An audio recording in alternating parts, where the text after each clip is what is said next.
له ونشهد أن سيدنا ومولانا محمدا عبده ورسوله. أما بعد، علماء کرام، ارباب سیاست اور قرب و جوار سے آندھرا پردیش کے آئے ہوئے لاکھوں فرزندان توحید، میں آپ حضرات کا بڑا ممنون و مشکور ہوں کہ آپ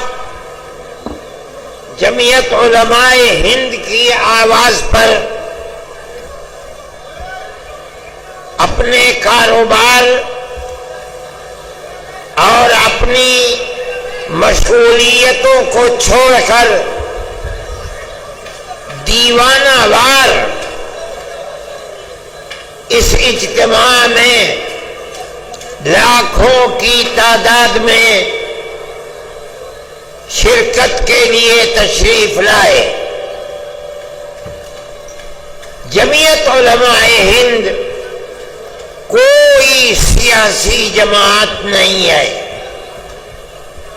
اقتدار کی کرسی پر کون بیٹھتا ہے، کون جاتا ہے، کون الیکشن لڑتا ہے، کون الیکشن میں کامیاب ہوتا ہے، کون ناکام ہوتا ہے، جمعیت علماء ہند کو ملک کی آزادی کے بعد سے اس سے کوئی دلچسپی نہیں ہے۔ لیکن ہم ایک جماعت اور مذہبی جماعت ہیں۔ ہمیں ملک سے محبت ہے، ملک ہمارا ہے۔ ہمارے آباء و اجداد ہزاروں سال سے اس ملک میں رہتے چلے آئے ہیں۔ ہم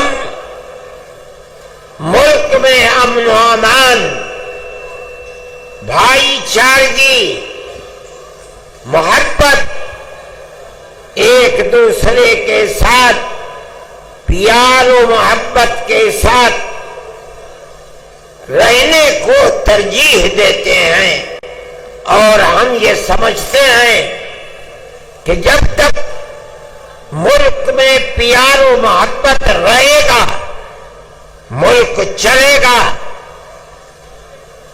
اور عزت و آبرو کے ساتھ چلے گا۔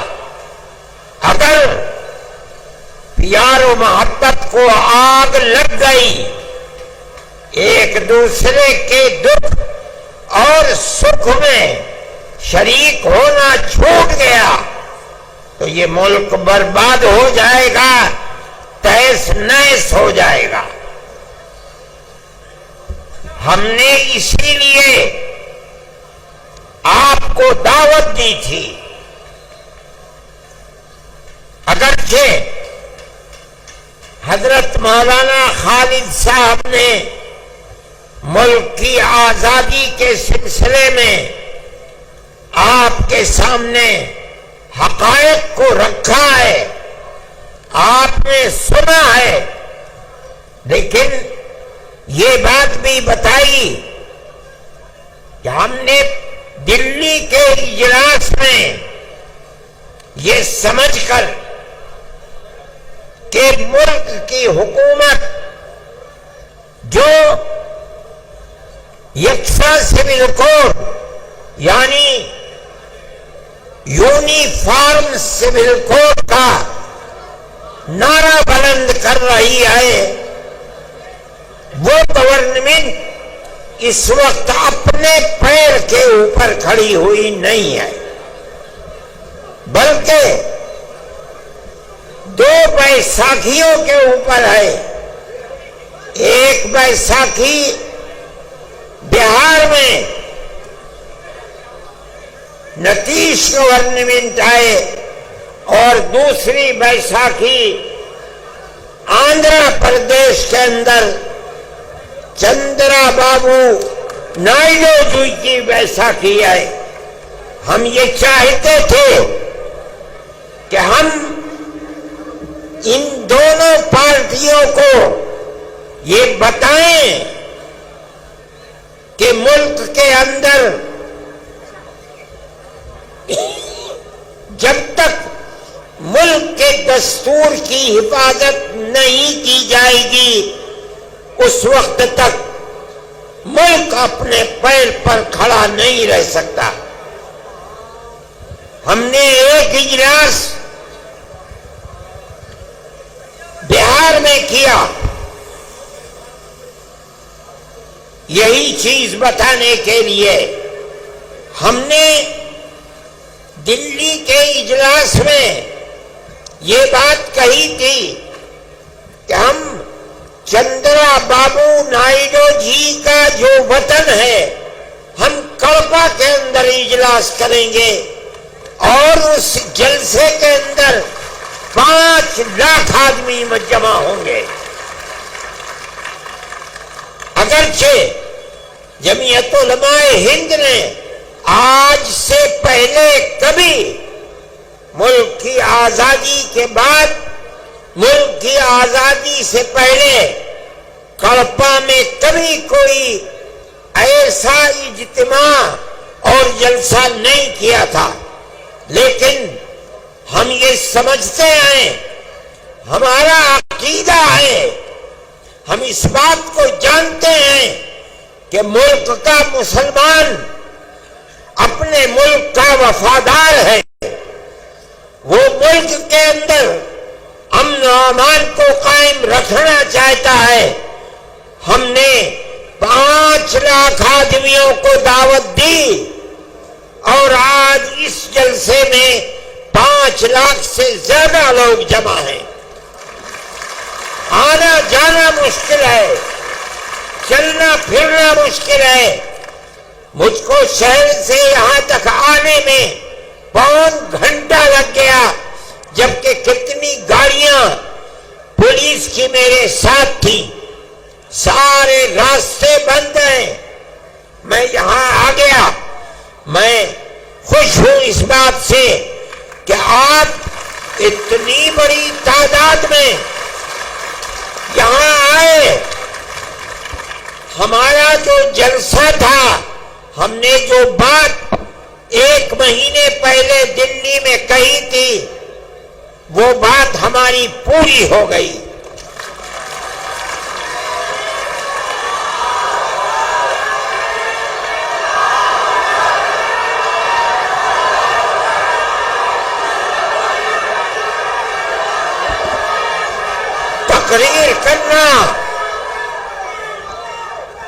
تقریر کرنا ہمارا مقصد نہیں تھا. ہمیں تو گورنمنٹ کو یہ دکھلانا تھا, چندرا جی کی گورنمنٹ کو, کہ آپ جس صوبے اور اسٹیٹ کے چیف منسٹر ہیں وہاں کا مسلمان چاہتا کیا ہے.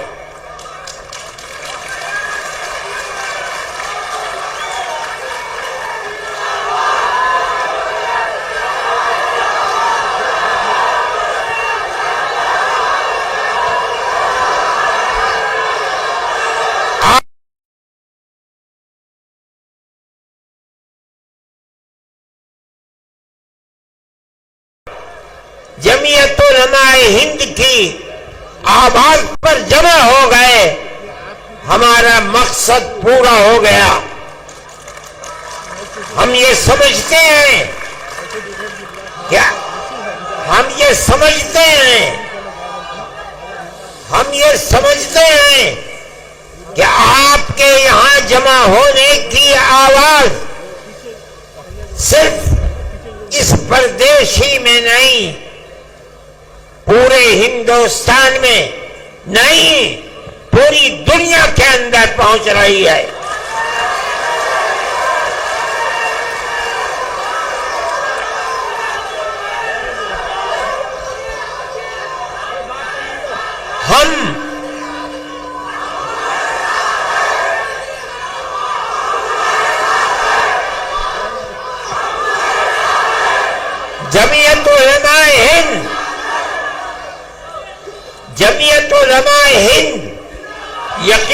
سمجھتی ہے کہ اللہ اگر چاہے گا تو یہ بل ریجیکٹ ہوگا، پاس نہیں ہوگا انشاءاللہ۔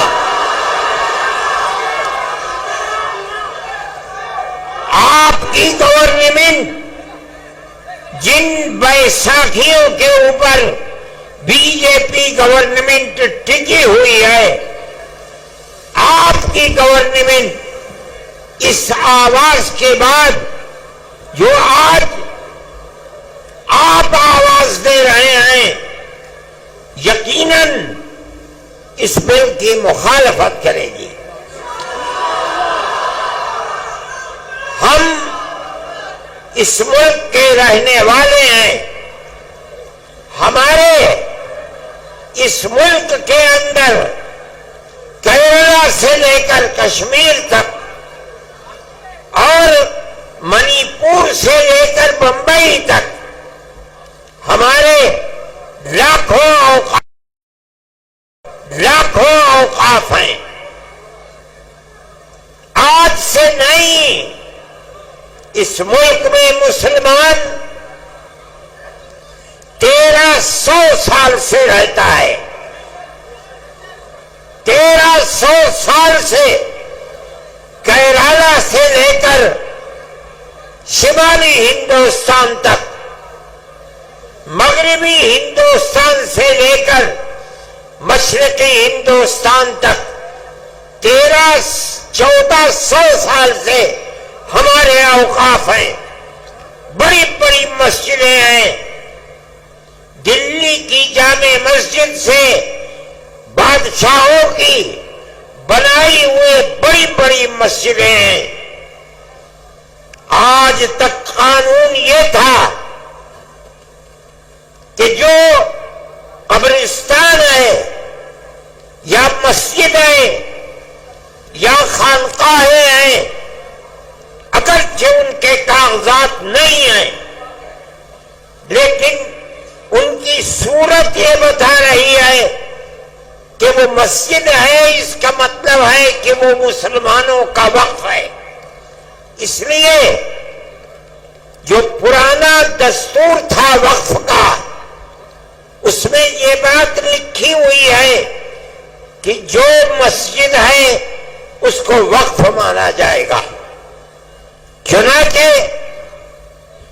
آج تک 1300 سال سے کاغذات میں اس کو وقف ہی بتایا جاتا ہے۔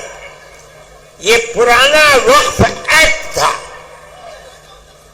ملک کی بدنصیبی ہے کہ آج جس ترمیمی بل کو لا کر ہمارے سر کے اوپر پہنایا جا رہا ہے، وہ یہ کہتا ہے کہ اگر وقف کے کاغذات نہیں ہیں تو اس کو وقف نہیں مانا جائے گا۔ ہم 1300 سال پہلے کے کاغذات کہاں سے لے آئے؟ 600 سال، 700 سال، 800 سال، 500 سال کے کاغذات کہاں ملیں گے؟ لیکن ہمارا یہ عقیدہ ہے، ہم مسلمان ہیں، مسجد خدا کا گھر وہی معتبر ہوگا جو وقف زمین کے اوپر ہے۔ جو زمین اللہ کی زمین ہے، کوئی اس زمین کا مالک نہیں ہے۔ کسی کی زمین کو چھین کر مسجد نہیں بنائی جا سکتی، اگر بنی ہے ہم اس کو مسجد نہیں سمجھتے۔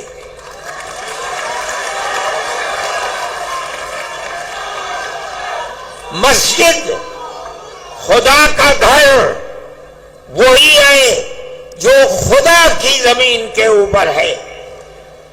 جو اللہ کی زمین پر نہیں ہے ہم اس کو مسجد نہیں مانتے۔ بابری مسجد کا مقدمہ 50 سال تک جمعیت علماء نے لڑا ہے۔ فیض آباد اجودھیا کی عدالت سے لے کر لکھنؤ تک، الہ آباد تک اور الہ آباد سے سپریم کورٹ دلی تک کروڑوں روپیہ خرچ کیا تنہا جمعیت علماء ہند نے. ہم کہتے تھے کہ اکھاڑے والے یہ کہہ رہے ہیں کہ یہاں مندر تھا، بابر نے مندر کو توڑ کر مسجد بنائی ہے. ہم کہہ رہے تھے، ہم نے عدالتوں میں کہا، پلیٹ فارموں پر کہا، سپریم کورٹ میں کہا کہ اگر یہ قانوناً ثابت ہو جائے کہ بابر نے مندر کو توڑ کر رام مسجد بنائی ہے، ہم چھوڑ دیں گے. لیکن اللہ کو کچھ اور منظور تھا. مسجد کی کھدائی ہوئی، کوئی چیز نہیں ملی. جب سپریم کورٹ کا فیصلہ آیا تو مکمل فیصلہ ہے، لکھا ہوا، اعلان ہوا اس کا کہ مسجد اپنی جگہ پر مسجد ہے، کسی مندر کو توڑ کر مسجد نہیں بنائی گئی.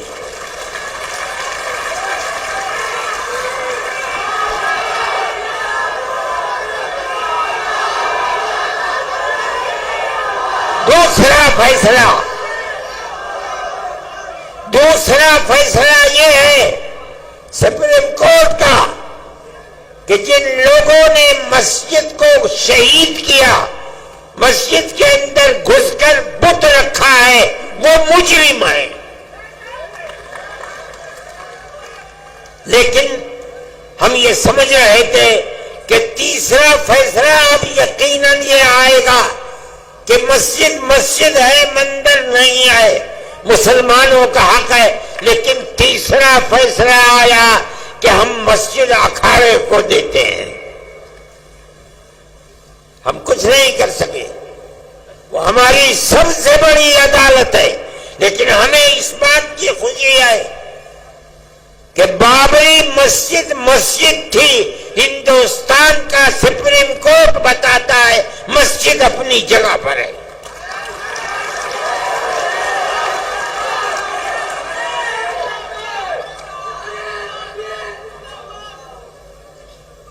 آج اس کو مندر بنا دیا، لیکن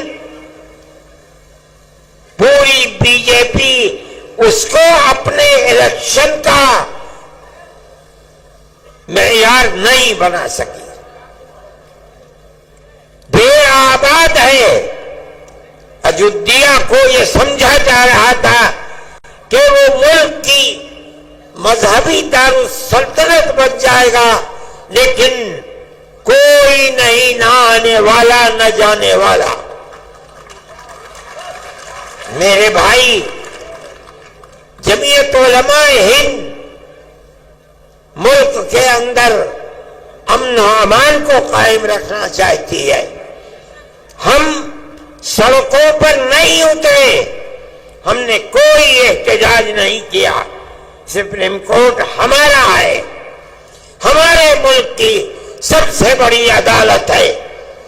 ہم یہ سمجھتے ہیں کہ اس کا یہ فیصلہ، اگرچہ بابری مسجد اکھاڑے کو دے دی گئی، لیکن اس کا یہ فیصلہ کہ مسجد اپنی جگہ پر ہے، مندر توڑ کر نہیں بنائی گئی.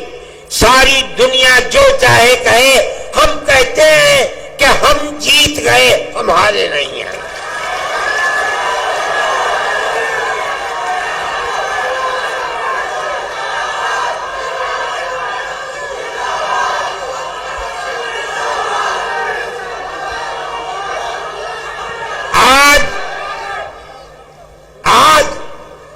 یہ مسئلہ وقف کا چلا دیا. ایک وقف کا قانون بنا ہوا ہے، ملک کی آزادی سے پہلے سے بنا ہوا ہے. اس کے اندر جمعیت علماء نے اپنے بڑے بڑے اجتماع کر کے اس کی کمزوریوں کو دور کرایا، اور آج وہ قانونی بل ہے. اس کے اندر یہ بات ہے، وقف بائی یوزر، کہ جو وقف کی حیثیت سے، مسجد کی حیثیت سے، درگاہ کی حیثیت سے، خانقاہ کی حیثیت سے، قبرستان کی حیثیت سے 100، 200، 3، 4، 5، میں کہتا ہوں 1300 سال سے چلا آ رہا ہے، اس کے کاغذات ہیں یا نہیں ہیں؟ چونکہ اس کی صورت وقف کی ہے، اس کی صورت عبادت گاہ کی ہے، سینکڑوں سال پرانا ہے، اس لیے اس کو وقف ہی مانا جائے گا۔ اسی قانون پر عدالتوں کے فیصلے ہیں، وقف کونسل کے فیصلے ہیں، وقف بورڈ کے فیصلے ہیں۔ کیوں؟ اس لیے کہ ہندوستان میں مسلمان اسلام کا ماننے والا ہے، قانون یہ ہے کہ جو وقف ہے وہ وقف ہی رہے گا، جس کی صورت وقف کی ہے اگرچہ اس کے کاغذات نہ ہو، اس کو وقف ہی مانا جائے گا۔ آج تک اسی کے اوپر عمل ہو رہا ہے۔ آج یہ ترمیمی بل، میں جس کی صورت کو برا سمجھتا ہوں، وہ ترمیمی بل یہ آ رہا ہے کہ اگر کاغذات نہیں ہیں اس وقف کو وقف نہیں مانا جائے گا۔ اس کا مطلب ہے کہ گورنمنٹ اس کو کھا جائے گی۔ ہمارے ہزاروں اوقاف، لاکھوں اوقاف، 800 سال، 700 سال، 600 سال پرانے بڑی بڑی مسجدیں ہیں اور ان سے ملحقہ زمینیں ہیں جن کو یہ گورنمنٹ کھانا چاہتی ہے۔ ہم نے آپ کو جمع کیا ہے تاکہ آپ اپنی صوبائی گورنمنٹ کے سامنے اپنے اس نظریے کو رکھیں کہ مذہبی اعتبار سے ہمارے اوقاف ہیں، اس کے خلاف اگر کوئی نیا بل آتا ہے جو ہماری ان اوقاف کو ہڑپ جانے کے لیے قانون بناتا ہے، ہم اس قانون کو قبول کرنے کے لیے تیار نہیں ہیں۔ نعرہ تکبیر، جمعیت علماء ہند، مولانا ارشد مدنی۔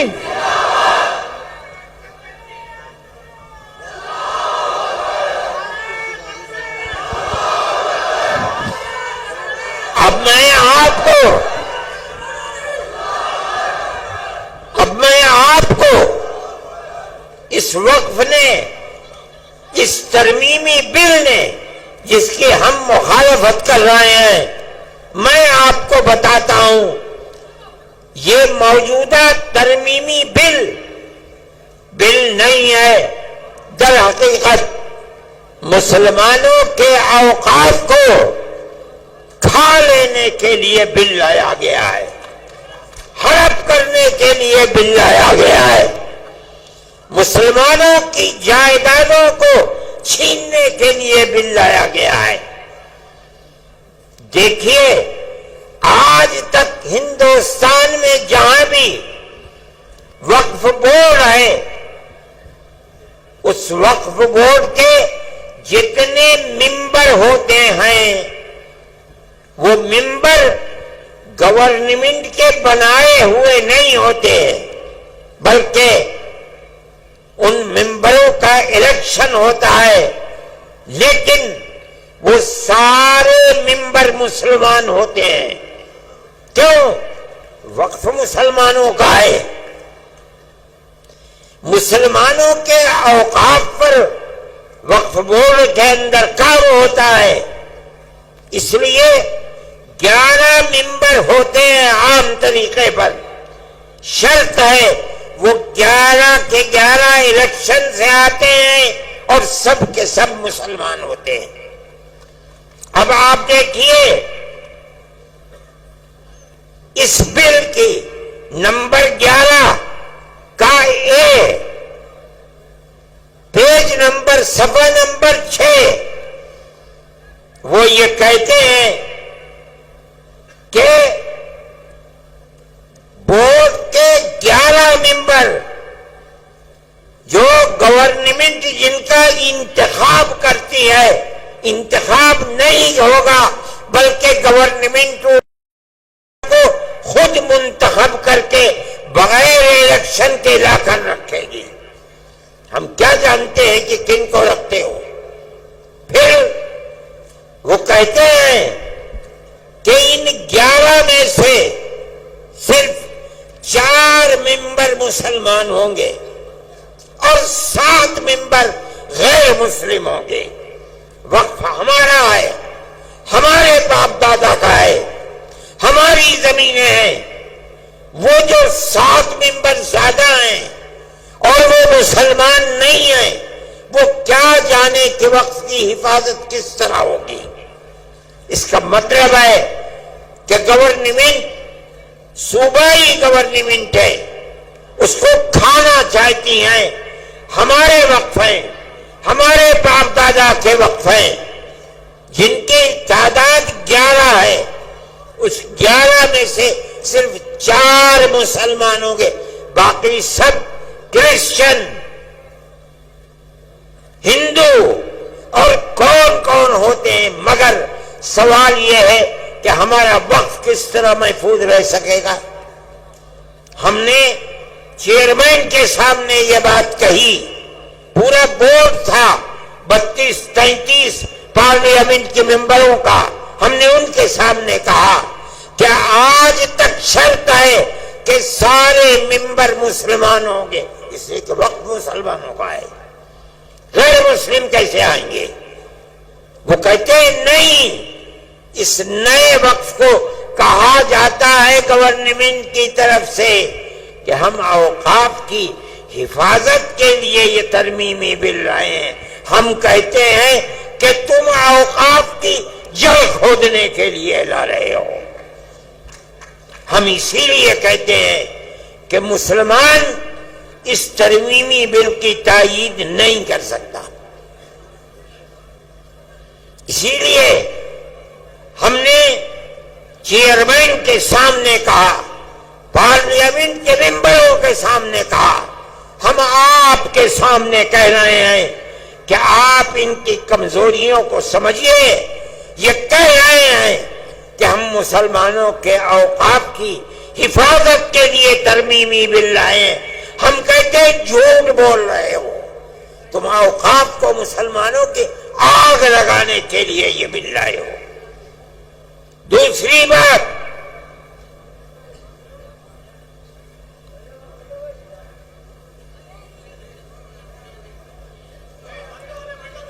وقف کونسل کے اندر یہ دفعہ نمبر 9 بل کی صفحہ نمبر 5، سینٹرل وقف کونسل، اس کے 22 ممبر ہوں گے۔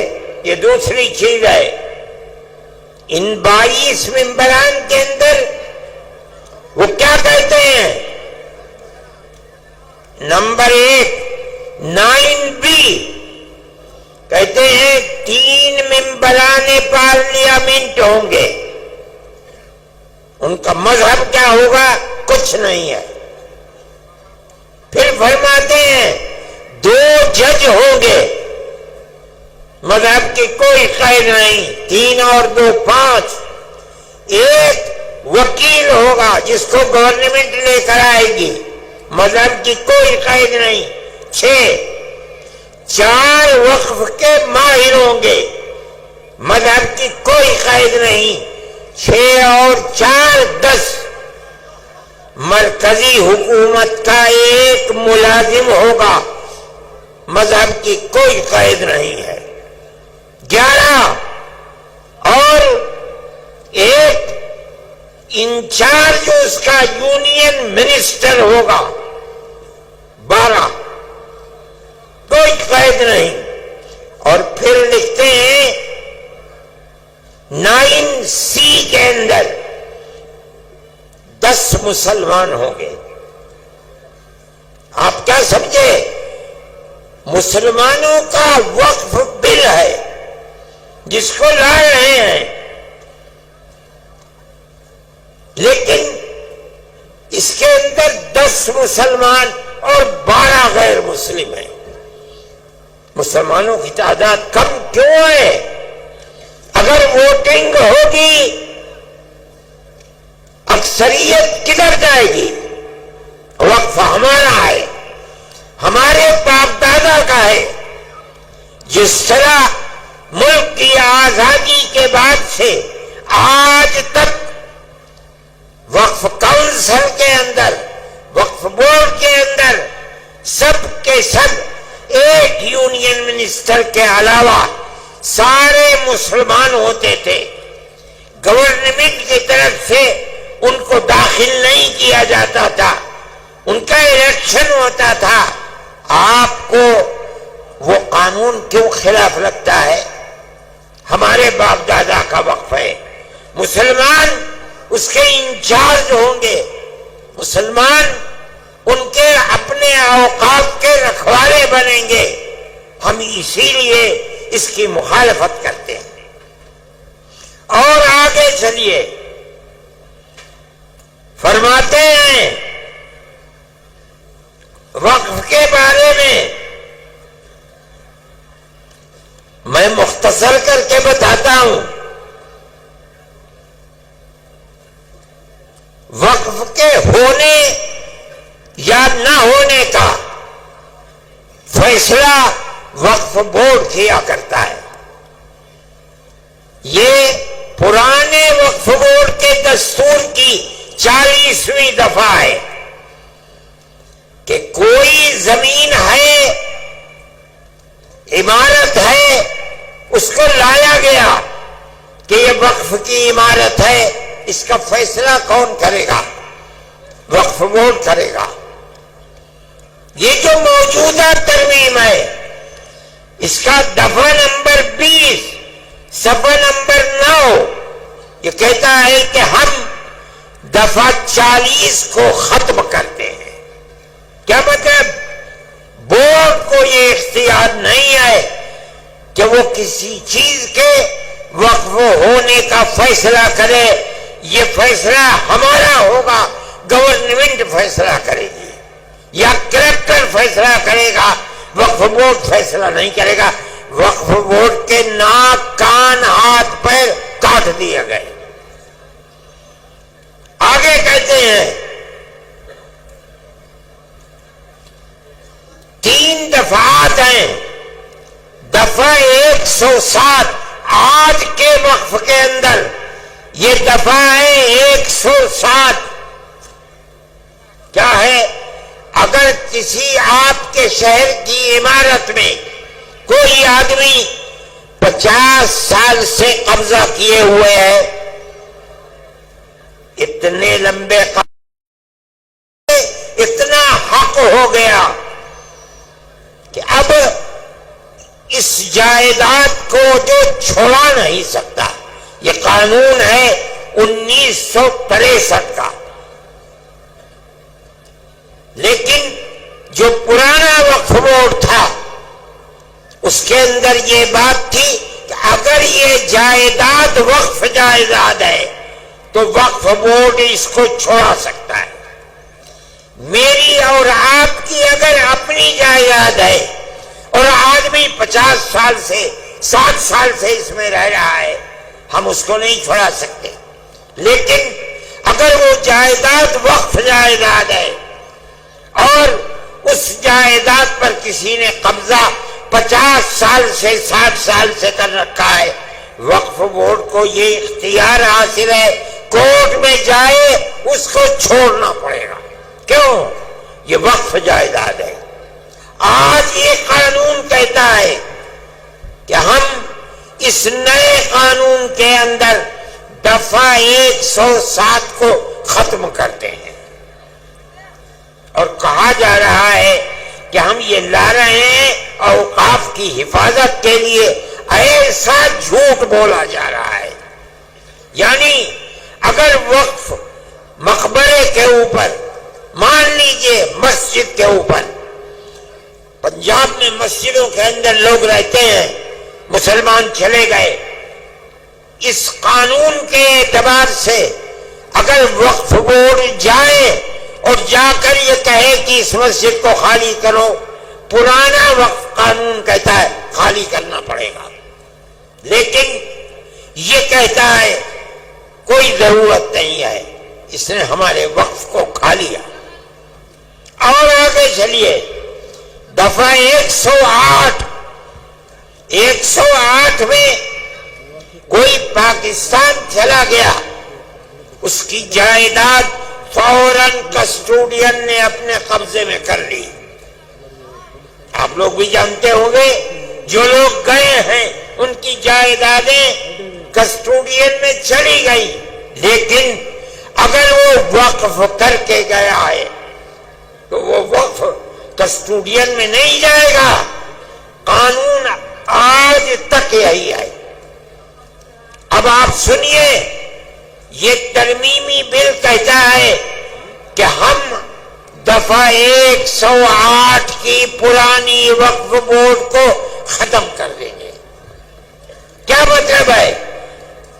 ساری ان کی دی ہوئی مسجدیں، جائیدادیں، اگر آج تک ان کے اوپر کسٹوڈین کا قبضہ نہیں ہے، اس ترمیمی بل کے آنے کے بعد سب کسٹوڈین قبضہ کر لے گی، چاہے وہ مسجد ہو چاہے قبرستان ہو. میرے بھائی، میں یہ آپ کو اس لیے بتا رہا ہوں کہ اگر آپ کے صوبے سے اس کی تائید ہوتی ہے تو اس کا مطلب یہ ہے کہ وہ زمینیں، وہ مقبرے، وہ درگاہیں جو آج تک وقف کے اندر داخل تھیں، اب وہ وقف سے نکل جائیں گی.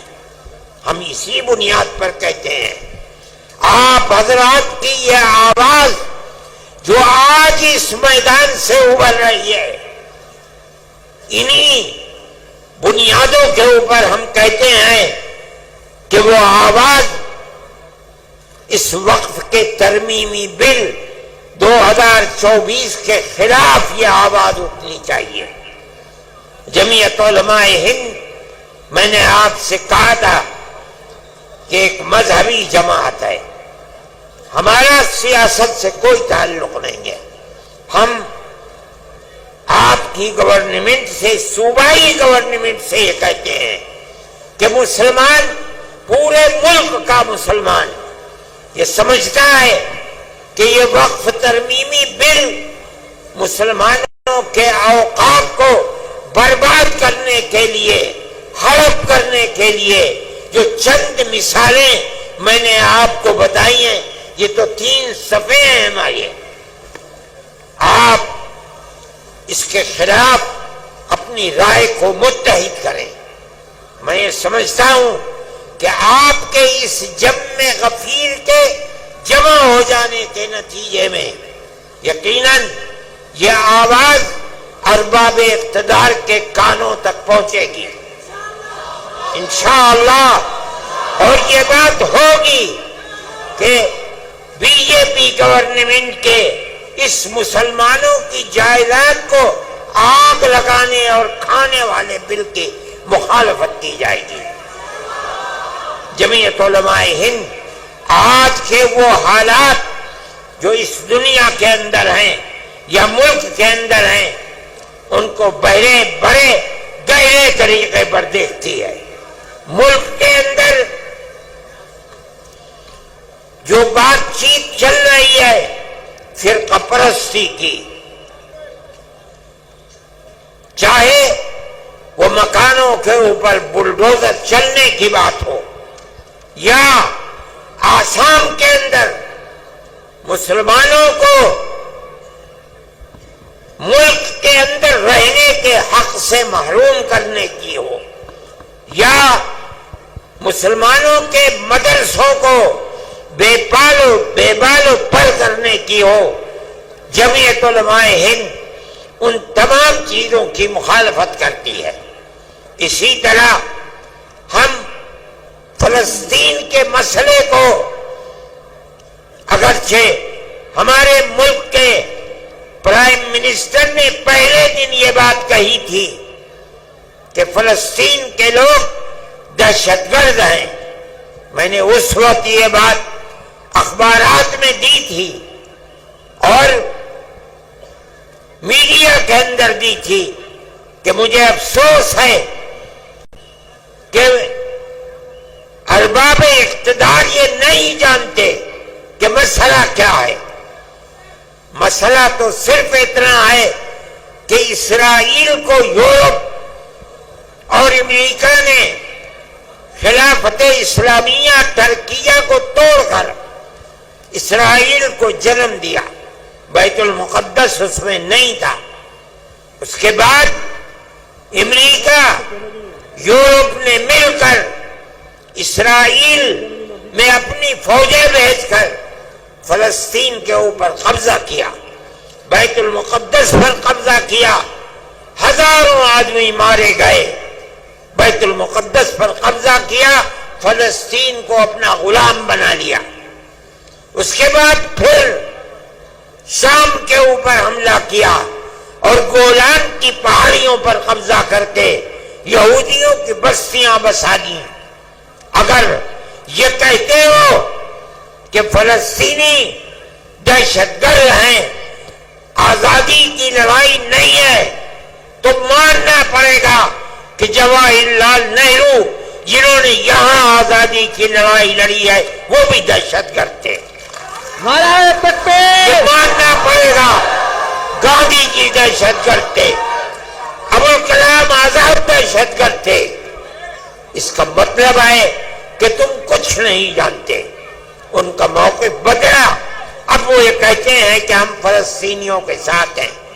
ہم یہ سمجھتے ہیں کہ جو کچھ اسرائیل کر رہا ہے وہ تنہا اسرائیل نہیں ہے، پورے امریکہ کی طاقت، امریکہ کے اسلحے، امریکہ کے بمبار طیارے، سب کچھ اسرائیل کے ساتھ ہیں، اور مسلمان بچوں کو، عورتوں کو، بوڑھوں کو، جوانوں کو مارا جا رہا ہے، اور ان کو بھوک کی تپش کے اندر ان کی جان نکالی جا رہی ہے۔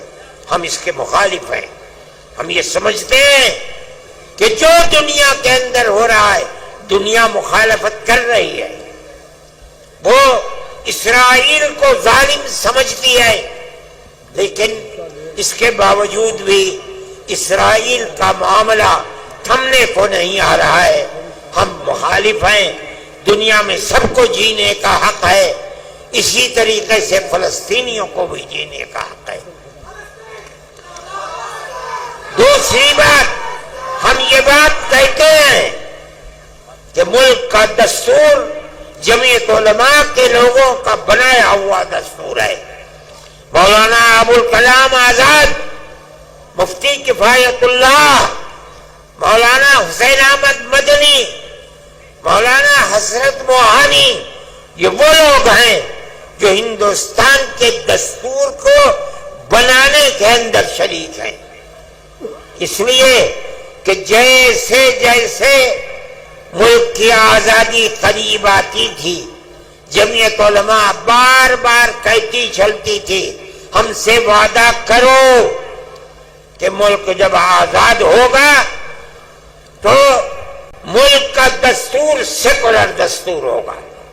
گاندھی جی، موتی لال نہرو، جواہر لال نہرو، گوبند بلبھ پنت، لوگ وعدہ کرتے چلتے تھے، پوری کانگریس، کہ ملک کا دستور سیکولر دستور ہوگا۔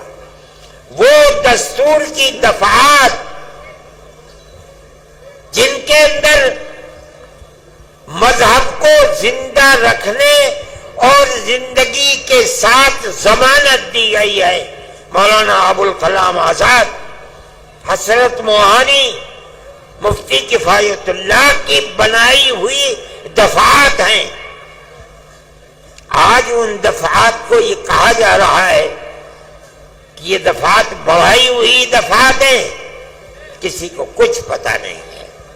آج جو لوگ اقتدار پر ہیں انہیں پتا نہیں کہ ملک کی آزادی میں قربانی کنہوں نے دی ہے, ملک کا دستور کیا کہہ رہا ہے, انہیں کسی چیز کا پتا نہیں.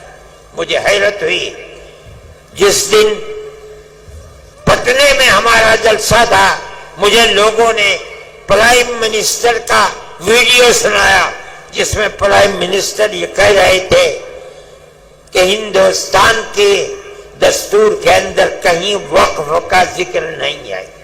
میں نے اپنے سر کو پیٹا. ملک کا وزیر اعظم یہ کہتا ہے, اس کا مطلب یہ ہے, میں نے کہا کل کو تم کہنے لگو گے کہ ملک کے دستور کے اندر حج کا کوئی ذکر نہیں ہے, پرسوں وہ کہو گے کہ ملک کے دستور میں نماز کا کوئی ذکر نہیں ہے, اگلے دن کہو گے کہ ملک کے دستور میں روزے کا کوئی ذکر نہیں, مسجد کا کوئی ذکر نہیں. ارے اللہ کے بندے, اسلام اور مذہب کی ضمانت ملک کے دستور میں دی گئی ہے. یہ ہمارا مذہب ہے.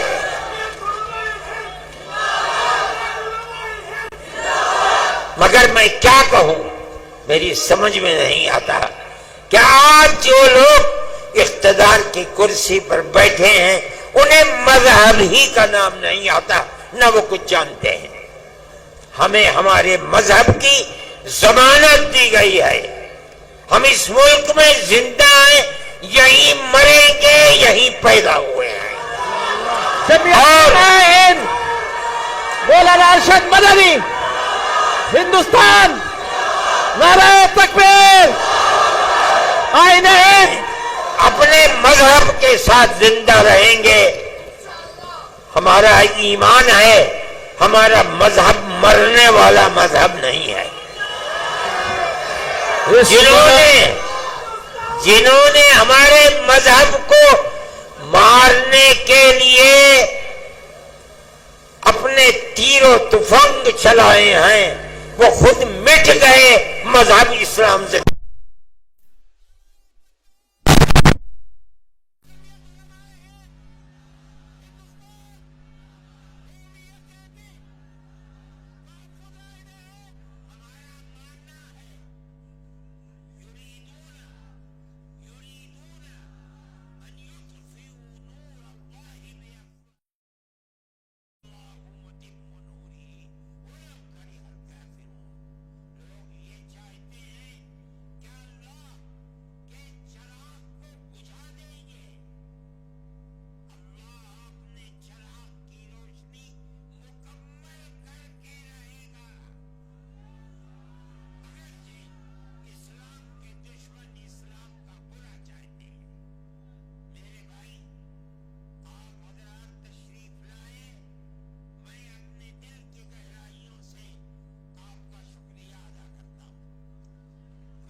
اپنی طرف سے طاقت پیدا کر دی. یہ اللہ کا احسان ہے. اللہ چاہے گا تو وہ ہمارے خاص طور پر اس مذہبی معاملے میں ہماری مدد کرے گا. بلکہ